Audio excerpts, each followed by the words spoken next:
Assalamualaikum warahmatullahi wabarakatuh. Selamat datang di pinggiran sawah sambil ngopi, sambil menikmati angin sepoi-sepoi, sambil menikmati pemandangan pegunungan yang nun jauh di sana. Makhluk Allah Subhanahu wa Ta'ala itu banyak sekali. Hanya Allah yang tahu seberapa banyak makhluk Allah Subhanahu wa Ta'ala. Dari mulai yang terbesar, yang tertinggi, yang paling tinggi yaitu aras, sampai yang paling kecil yaitu atom atau molekul. Semuanya itu adalah makhluk-makhluk Allah Subhanahu wa Ta'ala. Dari spesies burung pun beberapa macam ya.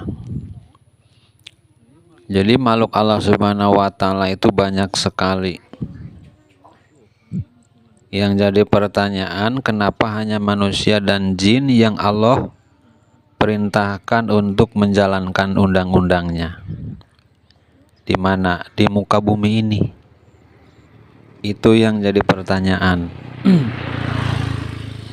Kenapa hanya manusia saja dan jin yang diperintahkan untuk beribadah, intinya begitu. Padahal makhluk itu banyak. Nah, dari pertanyaan itu saya akan mengungkap berdasarkan pengetahuan saya. Allah Subhanahu wa Ta'ala mengabadikan di dalam Al-Quran surat Al-Ahzab ayat 72. Allah berfirman, sesungguhnya kami menyodorkan amanat agung kepada gunung, kepada bumi, kepada langit. Langit tidak mau. Kenapa langit tidak mau mengemban amanat Allah? Karena takut tidak mampu. Emang kenapa kalau tidak mampu? Langit tahu resikonya besar. Resikonya kemurkaan dari Allah. Karena langit pun makhluk Allah. Begitu juga bumi pun tidak mau ketika disodorkan amanat agung oleh Allah. Kenapa tidak mau? Takut tidak mampu.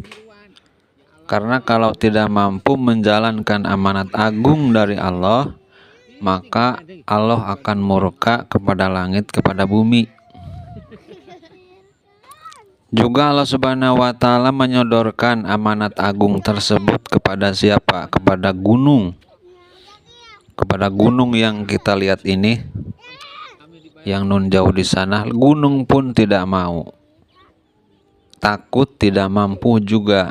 Karena kalau tidak mampu menjalankan amanat Allah, resikonya Allah murka, dan gunung pun tidak mau dimurkai oleh Allah. Dari kesemuaan, dari mayoritas makhluk-makhluk tidak mau menjalankan amanat Allah, tetapi ada makhluk kecil yang namanya manusia itu mau. Manusia itu mau disodorkan, mau mengemban amanat agung dari Allah Subhanahu wa Ta'ala. Manusia dan jin ya, itu yang mau. Makanya Allah Subhanahu wa Ta'ala berfirman di ujung ayat, sesungguhnya manusia itu bodoh, sesungguhnya manusia itu zalim. Kenapa bodoh? Karena amanat Allah Subhanahu wa Ta'ala itu berat. Udah manusia itu makhluk kecil menjalankan amanat yang besar. Itu ya, makanya disebut bodoh. Langit pun nggak mau, gunung pun nggak mau, laut pun nggak mau, kok manusia yang kecil mau, kan gitu ya. Nah, ini terjadi di mana? Ini terjadi ketika makhluk itu, ketika kita berada di alam ruh. Jadi ketika kita berada di alam ruh, kita mengadakan perjanjian dengan Allah untuk menjalankan tugas